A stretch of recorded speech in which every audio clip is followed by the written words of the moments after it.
Hey y'all, welcome back to Neon's Movie Reviews. I'm Neon, this is my buddy Nate. Hello. And today we are talking about Werner Herzog and Nicolas Cage's Bad Lieutenant, Port of Call, what was it? New Orleans. Before we dive into this, just want to say if you enjoy this content, please give this video a like. Really helps out the channel. Share it if you can. And we are a couple weeks into the Summer of Nic Cage right now, so if you want to see more content like this, subscribe for a lot more. But what did you think about this movie? I liked the movie. I was a little confused at first because when I originally looked up Bad Lieutenant, I saw the Harvey Keitel. Yes. So I was like, oh, wow, okay, I'm going to get Harvey Keitel, and I'm starting out with Nicolas Cage and Kilmer, all right. And then things weren't lining up. I went back and looked at things. But no, I really liked the movie. Val Kilmer's part, I think, are fun. Yeah, it was fun to see him in a decent role again.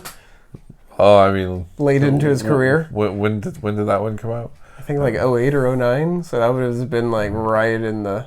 I don't know when the Salton Sea came out, but that one is super good. You've told me about that one. I think that was like 05 or 06. Okay. So this would have been like after Alexander, after like just in the thick of like straight to video content. But I liked it. I thought everybody was really well cast. It was fun. There were a couple points where I was just like, what? Why is this being filmed? Right? Like, is this relevant? Like, I felt the need to pay attention more because I was like, is there something I'm supposed to catch here? Well, yeah, because you had the first one with the fucking gator. Like, just at the... Is that before the one with the iguana and bearded dragon? Well, there was no iguana. He kept pointing out, he's like, there's no iguanas. But there's a scene with a bearded dragon and an iguana. Yes. Okay, yeah. So shoot him again. His soul's still dancing. Yeah, like, I don't know what half of it, if it was real. Like, especially in certain parts. Yeah, I think he was on that Charlie Sheen for the most of the movie. It was Nicolas Cage channeling his inner tiger blood, Charlie Sheen. Yes, he goes past going full Cage in this one, I would say. Oh yeah, like he's past Johnny Depp and Fear and Loathing as far as the amount of drugs that this cop takes throughout the movie. Yeah, I don't know about that much. That's a lot. He's up there. Well, I think it also probably takes place over a longer time period. But, True. But, it's a cop drama. Yeah. It's like crooked cop movie. It's an older movie. We'll talk about some spoilers, but nothing really to spoil in this movie. Like we're not going to talk too much about it. Just more about our thoughts about it. But yeah, basic plot is Nic Cage is just a really, really crooked cop who has occasionally done some things that put him in a favorable light so that he can keep moving up the ranks. And he's now a lieutenant and just causing all sorts of chaos.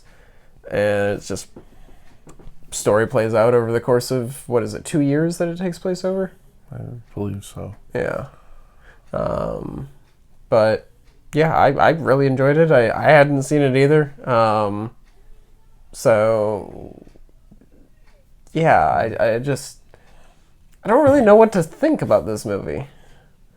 I think that this cop got away with, like, he's worse of a cop than Matt Damon is in The Departed. Like he as far as being crooked, like yes, like he makes Matt Damon's character look like a saint. Like he's like he did what?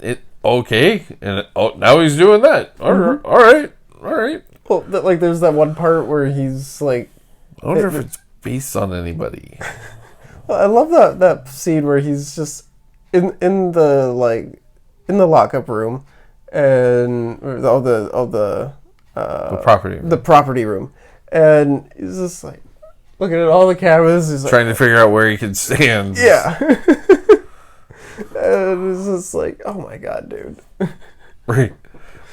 Michael Shannon working on the property room, like, I can't be here. Yeah, dude. No, I knew. Right. There's no way. Yeah. Yeah, it borders on comical with how ridiculous he goes to get his drugs. How far he goes to get a lot of things. Oh yeah. But like yeah, you're right. It's almost to the point where you're like, is this supposed to be a drama, or is this outright melodrama? Yeah, like I'm supposed to think I'm watching Dudley Do-Right villains here. I couldn't tell if this is a dark comedy or if this is a serious crime drama that's just insane. Either way, I really liked it, but like overall, I mean, I put it in the really high 6s, low 7s. Yeah, you know, like 6.8 to like a 7.1. Yeah, that's about where I'm at. I'd give it a 7. But yeah, those just shots of the weird gator and all the different angles, like through its mouth and everything. And there's a couple of times where you're like, oh, there's going to be a payoff to this. And no, like it starts moving towards one of the cops, and it's like, oh, is that the asshole guy? Like, are we going to see some like payoff? Like, and the whole time I thought it was a baby.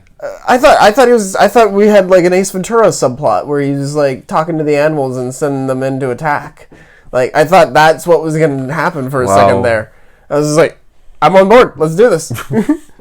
He's Gator Aquaman. Yeah. He can only talk to gators. Well, but he has this thing with the gators, the lizards. Yeah. Like, the Beardy scene was great, too, because the Beardy started biting at the camera. And they kept that in. And then, right. Then they have the close-up scenes on the iguana that still was molting at the time. You're just like, help that guy out. Give him a scratch. Right. Like, it was just so weird. And there was no reason for him. Just like, hey, we got a new camera that we're playing around with it. This is all we can figure out to do with it. Studio said we needed to add, like, 2 minutes. What do you guys got? I almost feel like this is Werner Herzog's like documentary filmmaker side coming out, because he is the guy who did Grizzly Man. He's done a lot of documentaries. Okay. I think this might be that side coming out. This is Bearded Dragon Man. Yeah, because I feel like there may be some scenes like that in Rescue Dawn as well, the other film of his I've seen. But yeah, the way I said that just made me think about Trogdor. The way I said Dragon Man. But yeah, like this just goes insane in parts, and it's like it's uncomfortable in some scenes. It's worse than the bees. It's worse, but it's better. It works better. Yes. But it's more insane. Yes, it's more insane. But yeah, like almost Vampire's Kiss level. But it works. Like Vampire's Kiss. The greatest. It works well enough. It works to get him a 7. The greatest character drama of all time. Up there with Taxi Driver. Vampire's Kiss.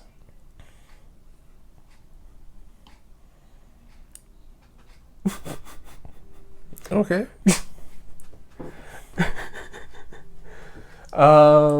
Yeah. Do you have anything You're else? just totally throwing out the idea that it could have been swordfish. I mean, What about swordfish? don't you, instead of Vampire's Kiss in that same position. Swordfish was an awful movie. It's like Ben-Hur swordfish. Well, yeah. But Vampire's Kiss, Ben-Hur, swordfish. The way. Swordfish is the greatest movie ever filmed. But But it should have been the greatest movie never filmed. Yes. Well, it's the most accurate portrayal of hacking, though. I don't know, hackers. I mean, maybe you should do a series of hacker movies. That's gonna be painful. Yeah, I don't really have anything. Okay. To add, I mean, to add. I mean, just because I don't want to go into full details of the movie, and Yeah, this is one of those movies that like you just need to see. Like you just see this. It's just batshit insane. But it should definitely be on your list if you're doing that many Nicolas Cage movies. yes, no, this is one of the good ones. This is one of the good ones. This is one of his better performances. It's not like up there with like his Face older Off? work. Yeah, it's up there like Face Off realm. I feel like this is Castor Troy, the whole movie. Castor Troy as a police officer. This is what would happen if Castor Troy had become a police officer. Yeah. He'd have gone insane. If as John Travolta's life underwent the face-off surgery again, got his original face back, but just carried out the life of John Travolta. Yes. That's what this would be. Absolutely. Could that be canon? I don't think so. We never did see him officially die because he was still alive when they were. Yeah, we never saw Stannis Baratheon get beheaded either. No, we did not. But he didn't come back either. He may have. They just It's a didn't White Walker? Yes. A headless White Walker? Yeah. That's gonna wrap this up. We're just rambling at this point. Yeah, thanks for watching all. If you enjoyed our ramble, please again give this video a like. Yeah, I got a bunch more Nick Cage movies lined up for the next couple weeks. But yeah, thanks for watching and stay safe. Bye y'all.